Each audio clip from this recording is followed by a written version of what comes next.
आपली संस्कृती, आपले संस्कार सदा राहू दे आपल्या सोबत. भारताच्या महान ग्रंथांचे आणि काव्यांचे संपूर्ण संकलन. सबस्क्राइब करा तिलक.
शक्ती प्रदर्शन करतोयस म्हाताऱ्या.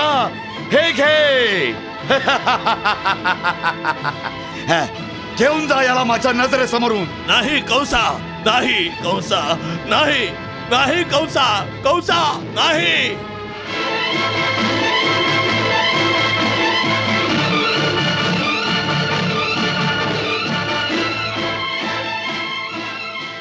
चल रे म्हाताऱ्या. जेव्हा कंसाने त्याच्या वडिलांना बंदी बनवून काळ कोठडीत डांबून आता तुझं बाकीचं आयुष्य याच काळ कोठडीत व्यतीत होणार आहे. हाच तुझा राजमहाल आहे. आणि प्रजेवर अत्याचार करू लागला. वाचवा. तेव्हा क्रूर आणि इतर सरदारांनी त्यांच्या स्त्रिया आणि मुलांना मथुरेतून बाहेर पाठवण्याचा निर्णय घेतला. हो, एक गोष्ट लगेच केली पाहिजे. जितक्या लवकर शक्य होईल स्त्रिया आणि मुलांना नगरीतून बाहेर आपापल्या प्रांतात पाठवून द्या. कारण मगधच्या सैनिकांचा काही भरोसा नाही. मी आणि मित्रसेन आजच कुमार वासुदेवाची दुसरी पत्नी रोहिणीला रात्रीच इथून बाहेर काढून गोकुळात नंदरायकडे पाठवून देतो. कधी निघावं लागेल? आज रात्रीच. कसं? त्याची योजना तयार आहे. आपण दासींच्या वेशात यमुनेच्या घाटावर पाणी भरायला जायचं.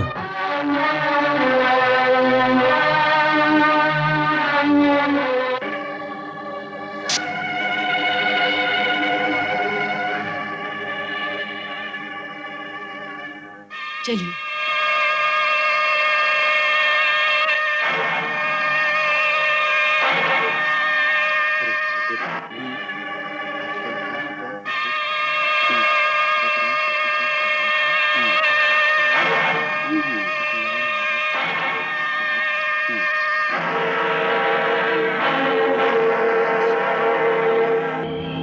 चल पुढे जाऊया.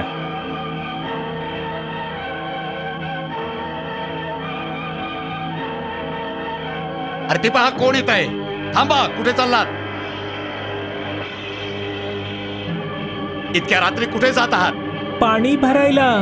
पाणी भरायला? हो, पाणी भरायला. पाणी नाही भरलं तर अन्न कसं शिजवणार? ठीक आहे, जा. चल र.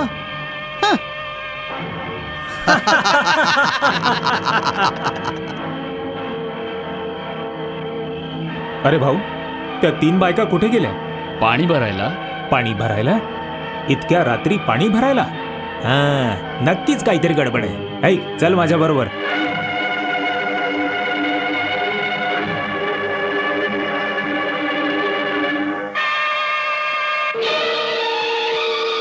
तिथे जाऊन पाहूया.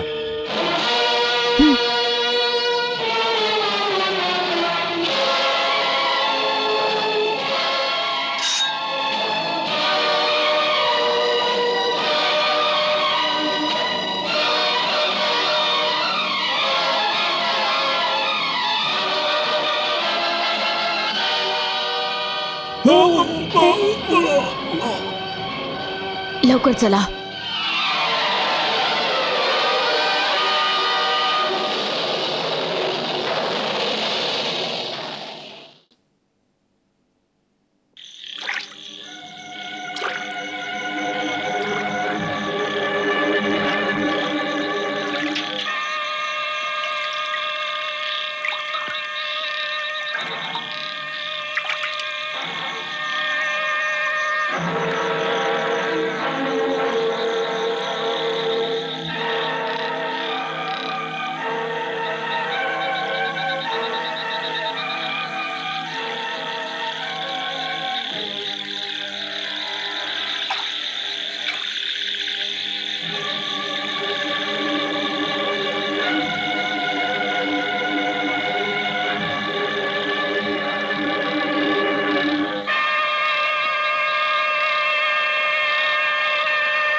नमस्कार.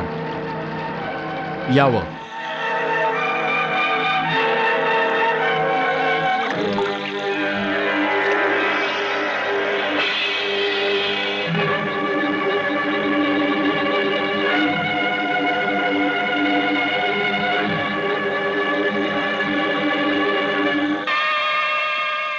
तुम्ही लोक नाव घेऊन नदीतून संगतीने गोकुळापर्यंत या. चारही बाजूंवर नजर ठेवा. बघा कुणी मार्गावर येत तर नाही. हो.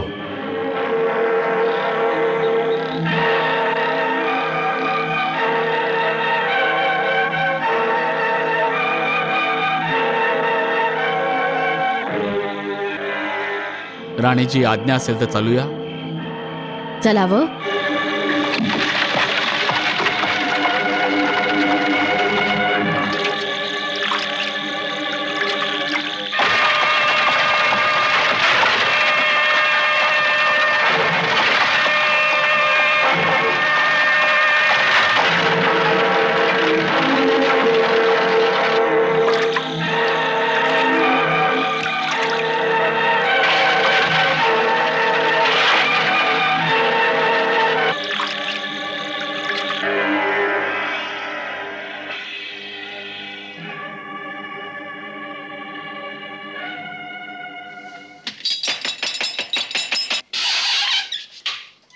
आलो आलो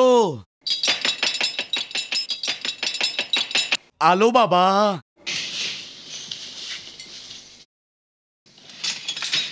कोण? हळू आवाजात बोला. मी अक्रूर आहे. तुम्ही? आणि यावेळी काय झालं आहे? देवी रोहिणी आमच्या बरोबर आहेत. आधी त्यांना आत घेऊन जाऊ. ताई आले आहेत. कुठे? त्या तिथे आहेत. यावं. पाया पडतो वहिनी. ताई, तुमचं स्वागत आहे.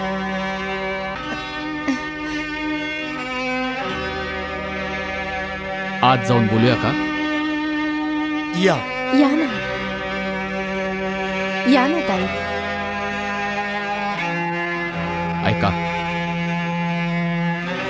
तुम्ही दोघं थोड्या दूरवर जाऊन लपत लपत जाऊन बघा. कोणी आपला पाठलाग तर नाही केला? जी.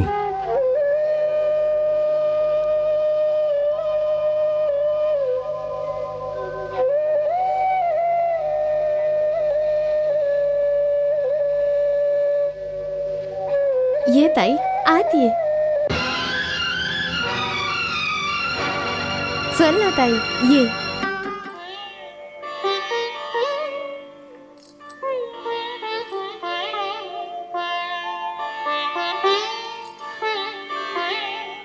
बसा ना ताई, या.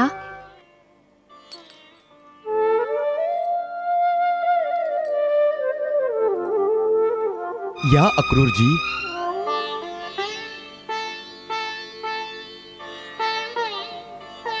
बसा. तुम्ही पण बसा.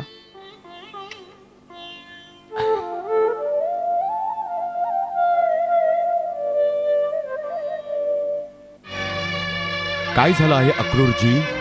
सगळं ठीक तर आहे ना? कसलं काय नंदरायजी, कंसाने महाराज उग्रसेनांना बंदी बनवलंय. सर्व मथुरा नगरीवर यावेळी मगध सेनेचं राज्य आहे. राजकुमार वासुदेव व देवकी वहिनी तर कारागृहात आहेत.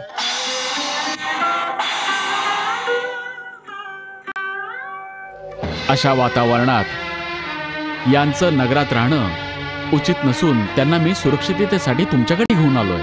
अगदी योग्य केलं आपण. हे यांचंच तर घर आहे. तुम्ही इथे पूर्णतः सुरक्षित आहात वहिनी. तुम्ही निर्धास्त व्हा. ताई, तुम्हाला इथे काहीही कष्ट होणार नाही. इथे प्रत्येक प्रकारची सुविधा उपलब्ध होईल. ताई, तुम्ही जराही चिंता करू नका. मी तुझं प्रेम खूप जवळून पाहिलं आहे यशोदा. त्याची मला अजिबात चिंता नाही. केवळ मन दुःखी आहे. मी तुमच्या भावनेचा आदर करतो वहिनी, परंतु तुम्ही हे विसरता कामा नये की तुम्ही शूलवंशाच्या राजकुळाची सून आहात आणि संपूर्ण राजकुळात तुम्ही फक्त स्वतंत्र आहात. ज्याला आवश्यकता भासेल सगळ्या यदुवंशी सरदारांची शक्ती त्यांच्या झेंड्याखाली एकत्रित करू शकतात.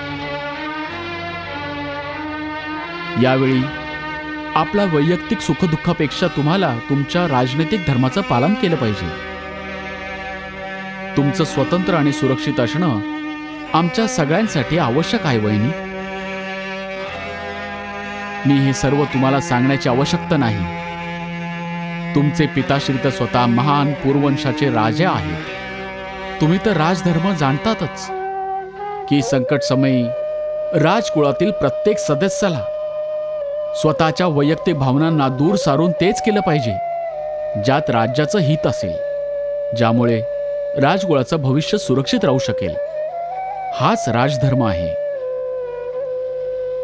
होय वहिनी, अक्रूरजी अगदी योग्य बोलत आहेत. या क्षणी तुमचा केवळ एकच धर्म आहे, स्वतःचं रक्षण करणं.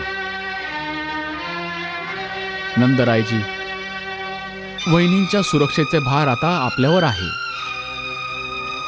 जर कंसाला माहीत पडलं तर? तुम्ही अगदी निश्चिंत राहा अक्रूरजी. वहिनीवर कुठल्याही प्रकारचं संकट येण्यापूर्वी गोकुळातील सर्व गवळी स्वतःचं प्राण ओवाळून टाकतील.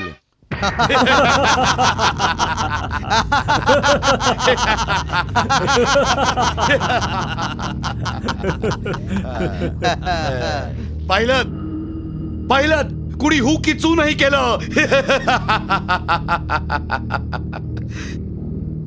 कुणी उंदरांसारखे शेपूट घालून आपापल्या बिळात लपले आणि काही जण भीतीपोटी त्यांच्या मुलाबाळांना घेऊन रातोरात पळून गेले. इतक्या मोठ्या यशासाठी तुला हार्दिक शुभेच्छा मित्रा. महाराज जरासंधांना याची सूचना पाठवलीस की नाही? हो, मी त्याच रात्री एका घोडेस्वाराला हा समाचार घेऊन पाठवलं होतं की सर्व योजना यशस्वी झाली आहे. ते सुद्धा ही बातमी मिळताच सद्गतीत होतील.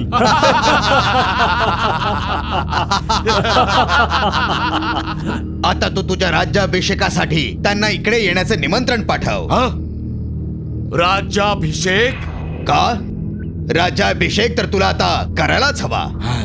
विचार कर मित्रा, आधी तूच सल्ला दिला होतास की महाराजांचा वध करू नये, जेणेकरून अक्रूरासारखे शक्तिशाली सरदार मिळून प्रजेमध्ये बंडाची भावना पसरू नये. त्यावेळी तो सल्ला त्यावेळी अगदी योग्यच होता. हे विष्णुवंशी प्रजेमध्ये विद्रोहाची आग भडकवू पाहत होते. मग जर आता आपले महाराज असताना मी त्यांच्या सिंहासनावर बसलो तर विद्रोहाचा अग्नी भडकणार नाही? नाही. त्या आणि आजच्या वेळेमध्ये खूप अंतर आहे मित्रा. त्यावेळी तुझ्या जवळ मगध सेनेची एक छोटीशी तुकडी होती जी राजमहालाच्या अंतःपुरात एखाद्या षडयंत्रात तुझं सहाय्य करू शकली असती, आणि तितकं त्यांनी केलं सुद्धा. परंतु आज वनात लपून बसलेली मगध सेना सुद्धा इथे आलेली आहे आणि आमचे आणि महाराज भौमासुराचे सैनिक सुद्धा इथे आहेत. आता परिस्थिती वेगळी आहे मित्रा. गोष्ट सेनेची नाहीये मित्रा, गोष्ट आहे विष्णुवंशी, यदुवंशी, माधववंशी आणि कुकुरवंशी सरदारांची. बंड तर तेच करू शकतात ना. त्यांना बंड करायचं असतं तर आतापर्यंत त्यांनी केलं असतं. तूच तर म्हणतोस ना की कोणी हू की चू नाही केलं. कारण अजूनपर्यंत त्यांना हे माहीत सुद्धा झालं नसेल की आपण महाराजांना बंदी बनवलं आहे. ते इतकेही मूर्ख नाही मित्रा की या नगराचं वातावरण पाहून त्यांनी असा विचार केला नसेल की कुठेतरी काहीतरी गडबड अवश्य झाली असेल. मग आता? मग काय, त्यांनी ही गोष्ट आता मान्य केली आहे. का? त्याची दोन कारणं असू शकतात महाराज. पहिलं तर हे की आपली प्रतिदिन वाढणारी सैन्य शक्ती पाहून ते हतबल झाले आहेत आणि म्हणूनच ते कुठच्याही प्रकारचा प्रतिवाद न करता यावेळी शांत राहतील आणि एखाद्या योग्य वेळेची वाट पाहतील. बस, आतासाठी तर ते गप्प बसतील आणि अशा वेळीच तुझा राज्याभिषेक निर्विघ्नपणे पार पडेल. आणि दुसरं कारण? महाराज, राजनीती सांगते की जेव्हा आपला प्रतिद्वंद्वी आपल्यापेक्षा जास्त सामर्थ्यवान असतो तेव्हा लगेच त्याच्यासमोर गुडघे टेका, लगेच त्याला शरण जा, त्याची खुशामत करून त्याच्याशी मैत्री करा. राजनीतीमध्ये याच व्यक्तीला बुद्धिमान म्हटलं जातं. शक्य आहे ते बुद्धिमान बनले असतील. मित्रा, आपल्या शक्तीची गाथा मोठमोठे लोक स्वीकार करतात आणि या दोन्ही अवस्थांमध्ये तू ही संधी दवडता कामा नये. राज्याभिषेकाच्या वेळी त्यांना हे स्पष्ट करावंच लागेल की ते तुला राजा मानतात की नाही. भर दरबारात त्यांना तुझ्या समोर मस्तक झुकवावंच लागेल आणि मग त्यांच्या बरोबरीने जे पळून गेले होते ना ते सुद्धा परत येतील. बस, तुझं साम्राज्य सुदृढ होऊन जाईल. विचार नको करूस. राज्याभिषेकाची घोषणा करून टाक. राज्याभिषेकाची दवंडी पिटून टाक.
मित्र हो, राज्याच्या सिंहासनावर बसण्यापूर्वी मी तुम्हाला इतकंच सांगू इच्छितो की स्वतः महाराज जिवंत असताना मला स्वतःचा राज्याभिषेक करताना कसलाही आनंद होत नाहीये.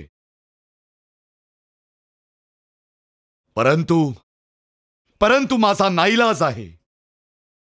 पिताश्रींच्या आज्ञेचं पालन करणं माझा धर्म आहे. हा निर्णय महाराजांनी स्वतः घेतला आहे? हो. का? आमच्या महान कुळाची एक महान परंपरा राहिली आहे की वृद्धावस्था प्राप्त झाल्यानंतर आमचे राजा स्वतः संन्यास घेऊन प्रभू भक्तीमध्ये लीन होऊन जातात आणि राज्याचा भार त्यांच्या पुत्राकडे सोपवतात. महाराजांनी सुद्धा त्यांच्या पूर्वजांच्या या परंपरेचं पालन करताना संन्यास धारण केला आहे. त्यांनी आमच्या पूज्य राजपुरोहितांबरोबर संन्यासी बनून वनात जाण्याचा निश्चय केला होता. परंतु अशा प्रेमळ पित्याचा विरह मला सहन झाला नसता.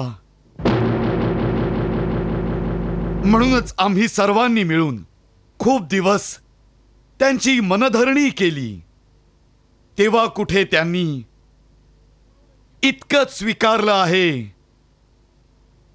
की जर मी त्यांच्या सिंहासनाचा स्वीकार केला तर ते संन्यास ग्रहण करून राजमहालातील उद्यानाच्या एका कोपऱ्यात एक कुटी उभारून संन्यासीप्रमाणेच राहतील. या अटीवर की आम्ही त्यांच्याशी माया, ममता आणि सांसारिक मोहाच्या कुठल्याही गोष्टी बोलणार नाही. त्यांचं दर्शन सुद्धा अगदी दुरून घेऊ, जेणेकरून त्यांचं ध्यान विचलित होणार नाही.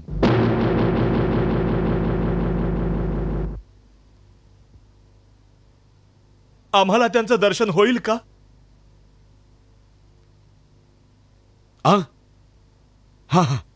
अवश्य. आम्हाला माहित होतं की प्रजा त्यांच्या दर्शनासाठी आतुर होईल. म्हणूनच आम्ही राजमहालाच्या मोठ्या फाटकाच्या बाहेर त्याची व्यवस्था केली आहे. दर्शनार्थी फाटकाच्या बाहेरूनच त्यांच्या कुटीला प्रणाम करू शकतात. जर त्यांची इच्छा असेल तर कुटीच्या आतूनच ते सर्वांना आशीर्वाद सुद्धा देतील.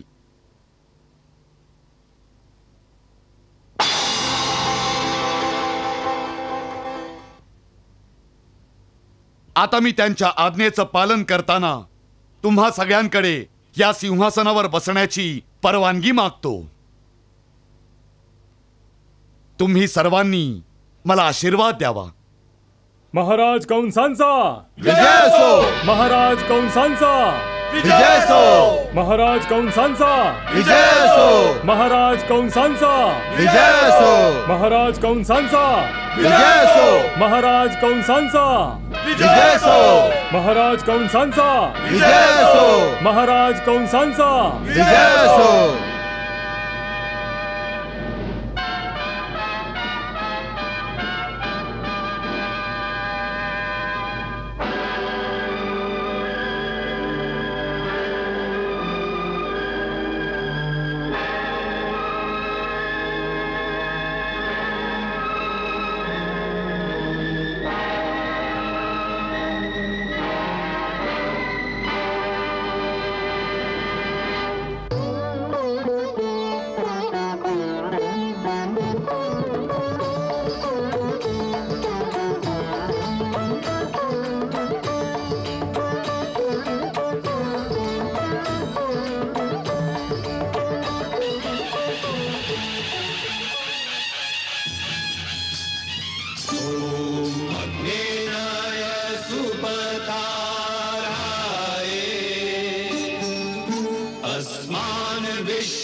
युद्धस्मज्जुहुराण मे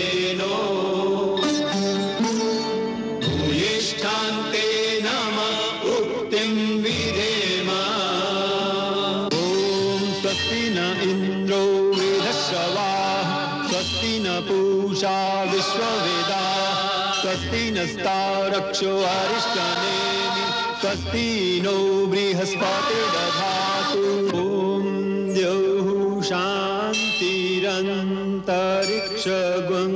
शान्तिः पृथिवी शान्तिरापः शान्तिरोषधयः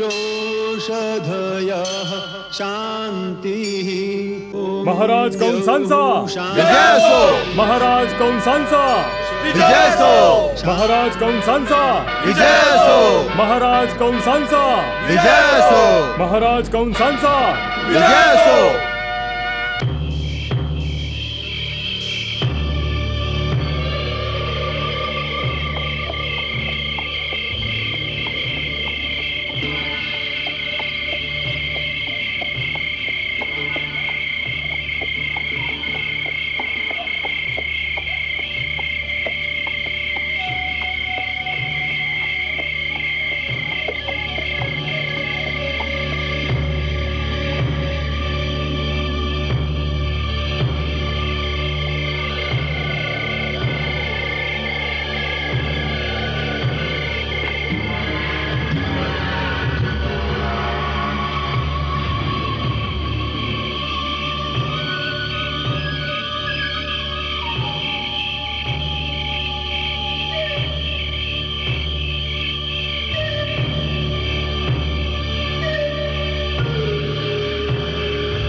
मित्रांनो, तुम्हा सर्वांना मथुरेपासून दूर या स्थानावर एकत्रित होण्यासाठी यासाठी यावं लागलं, कारण आता मथुरेत कुठेही कुठल्या जागेवर आपल्या सगळ्यांना अशा प्रकारे एकत्रित येणं संशयित नजरेने पाहिलं जाईल.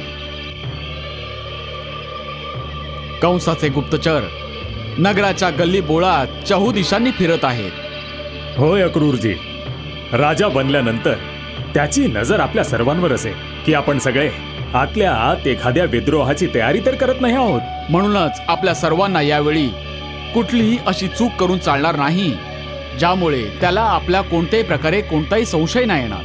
कारण कुणाबद्दलही जर त्याला थोडासाही संशय आला तर तो त्या क्षणी त्याला चिरडून टाकेल. हे तर स्वाभाविकच आहे, कारण या क्षणी त्याची नीती ही असायला हवी की विद्रोहाचा एक छोटस बीज सुद्धा कुठे रुजता कामा नये. जिथे अंकुर फुटताना दिसेल त्याला तिथेच मुळा सकट उपटून टाका. बरोबर बोललास तू. यावेळी तो कुठेही जराही ढिलाई दाखवणार नाही. तुम्ही ढिलाईची गोष्ट करत आहात. यावेळी तो जिथे आवश्यक नसेल तिथे सुद्धा त्याची पकड दाखवेल.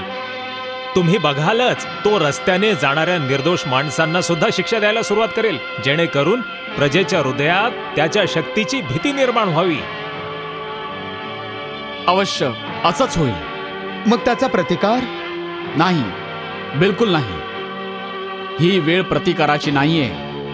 किंबहुना सगळं घडत असून सुद्धा गप्प राहण्याची आहे. यातच शहाणपणा आहे. मी तुमच्याशी सहमत आहे. या क्षणी आपण असे राहिलो पाहिजे जणू काही आपण त्याच्या सगळ्यात मोठ्या प्रशंसकांपैकी एक आहोत. त्याला असं वाटेल की आपण मृत्यूच्या भयाने त्याची प्रशंसा करत आहोत. यामुळे तो प्रसन्न सुद्धा होईल आणि शांत देखील राहील. परंतु हे करत असतानाच आपण आपलं सैनिकी संख्याबळ वाढवणं अवश्य सुरू केलं पाहिजे. अवश्य. यासाठी आपल्या सर्वांना एक एक करून मथुरेपासून दूर गावागावात पसरलं पाहिजे आणि तिथे राहताना हळूहळू आपल्या लोकांना संघटित करणं सुरू केलं पाहिजे.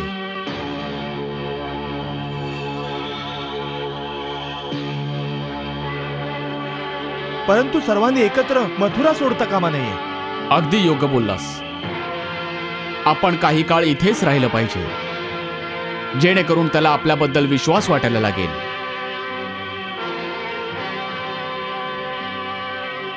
परंतु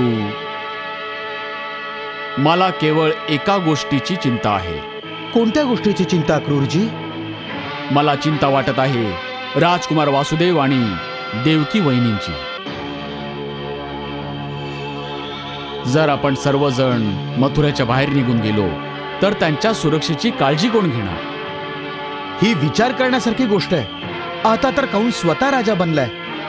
त्याला थांबवणारं सुद्धा आता कोणी नाहीये. त्यामुळे त्यामुळे त्याला जेव्हा वाटेल तेव्हा तो आपल्या राजकुमाराची हत्या देखील करू शकतो.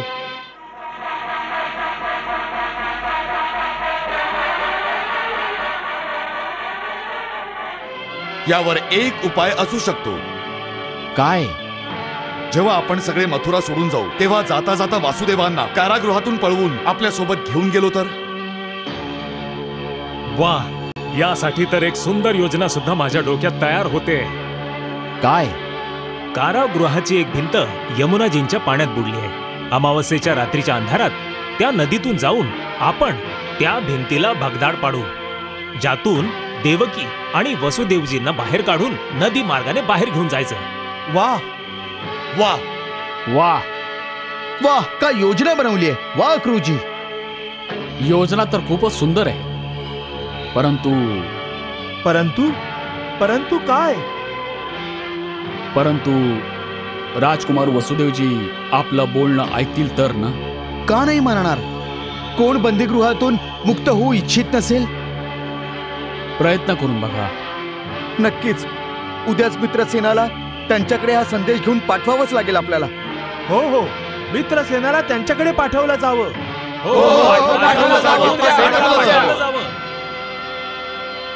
ठीक आहे. जर राजकुमार वासुदेव आपलं म्हणणं ऐकतील तर आपली चिंता दूर होऊन जाईल.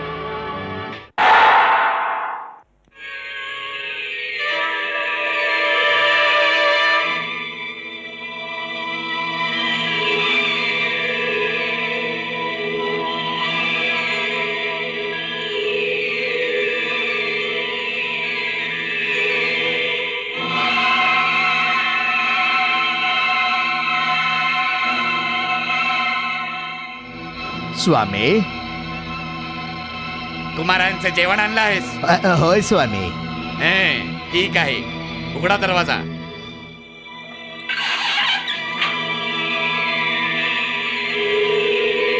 थांब रे. इथे ये. बोले ना स्वामी. इतके दिवस तो जेवण घेऊन येत होता, तो दुसराच होता. तो सुखवा आहे. सुखवा? तो कुठे आहे? त्याचं काय की तो भांग पिऊन ना बेशुद्ध पडलाय बावळ्यात. तू कोण आहेस? मी त्या बंदीगृहाचा आचार्य आहे. जर वेळेवर भोजन नाही ना आलं तर महाराज कंस मला प्राणदंड देतील. म्हणूनच मी स्वतः भोजन घेऊन इकडे आलो आहे.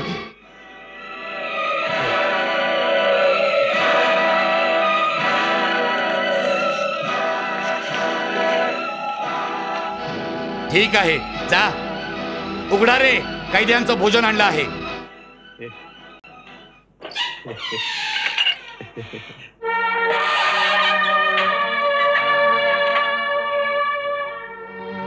असं वाटतं भोजन आलंय.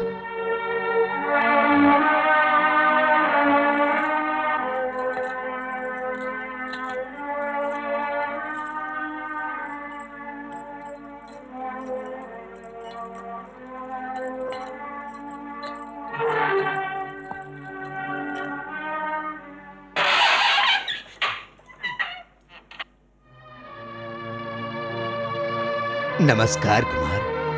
भोजन भोजन माते, भोजन. हात धुवून घेताना या या या.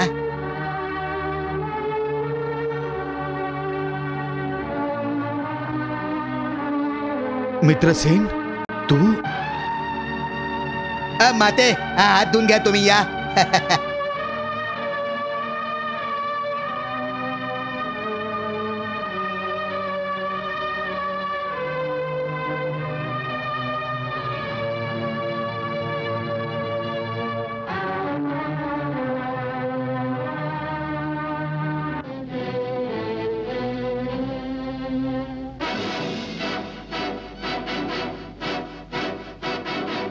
कुमार, अक्रूरजीने पाठवलंय.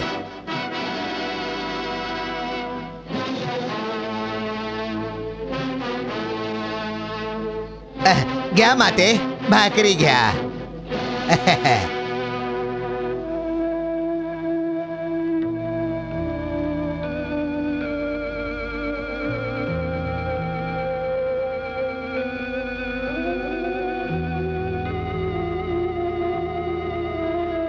लिहिलंय?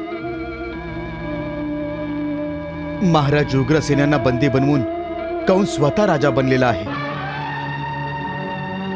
सर्व यदुवंशीवर मगधचे सैनिक खूप अत्याचार करत आहेत. सर्व लोक मथुरेतून पळून जाऊन दुसऱ्या राज्यात शरण घेत आहेत.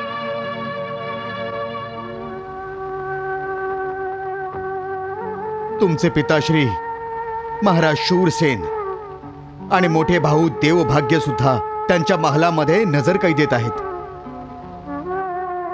त्यांना पळून जायला सांगितलं होतं, परंतु त्यांनी ते मान्य नाही केलं.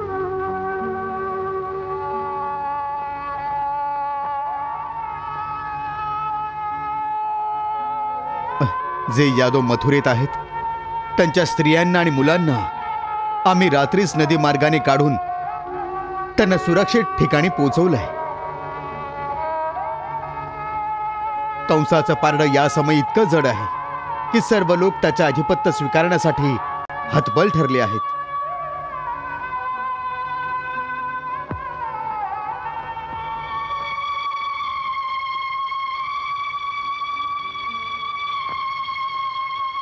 आणि अक्रूरजींनी हे सुद्धा लिहिलंय की त्यांनी देवी रोहिणींना रात्रीच मथुरेतून बाहेर काढून गोकुळाचे मोठे भाऊ नंदराय यांच्याकडे सोपवलेलं आहे. हे तर खूपच चांगलं झालं. ताई तिथे तरी सुरक्षित राहतील. जर आपल्या नशिबात असेल तर तिचे दर्शन पुन्हा घेऊ. नशिबात अवश्य असेल देवी. तुमच्या मनातील आशेचा हा दिवा कधीही विझू देऊ नका. देवी, आज भलेही हा समाज एका अंधाऱ्या गुहेमध्ये आहे. या अंधाऱ्या गुहेच्या दुसऱ्या टोकाला तुमच्या मनातला हा जो दीपक आहे ना, त्याला प्रकाशाचं किरण हे दाखवावंच लागेल. जसं या कारागृहाच्या अंतःकारात त्या झरोक्यामुळे भगवान सूर्य नित्य नियमाने आपल्यासाठी आशेचा उजेड पाठवत असतात.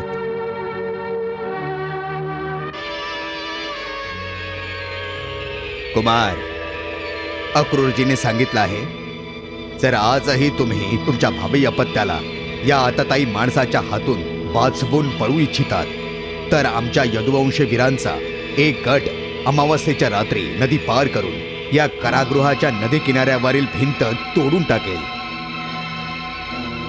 जर त्यासाठी तुम्ही सहमत असाल तर मी तुमच्यासाठी काहीतरी घेऊन आलोय. काय आणलंयस?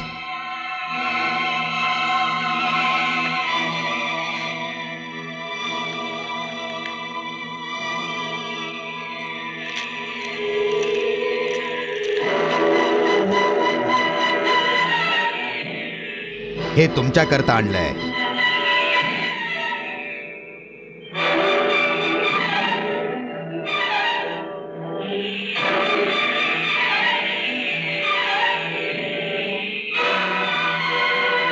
याचा वापर करून तुम्ही रात्री चुपचाप तुमच्या बेड्या कापू शकतात.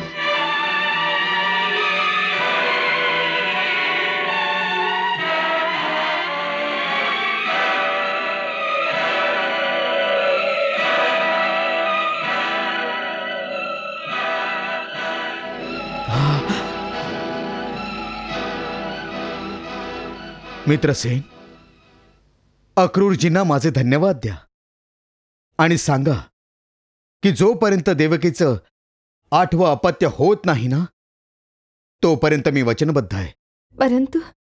परंतु इथे राहिलं तर तो आपल्या सगळ्या बाळांना मारेल.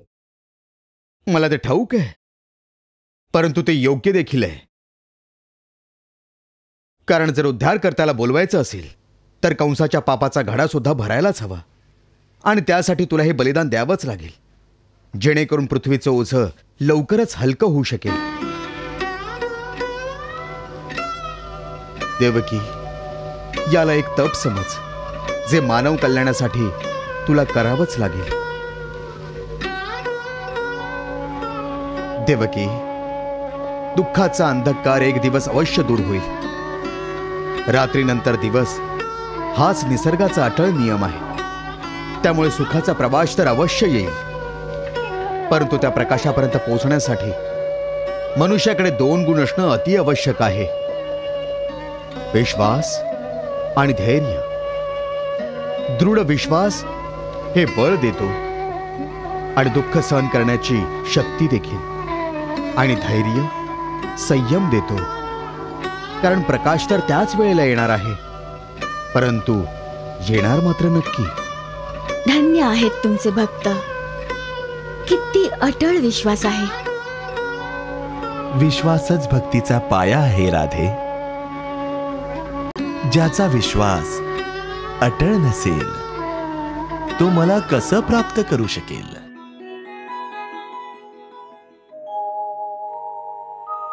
क्रूर कंस ने ले लिए पहले शिशु के प्राण, लेने को है जन्म यहाँ अब दूजी संतान, होरी से अनजान.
हृदयस्य प्रीतं त्वत्पद्मपादे समर्पयामि.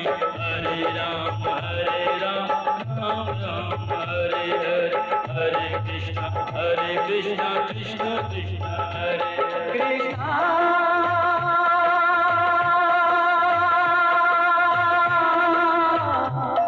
कृष्ण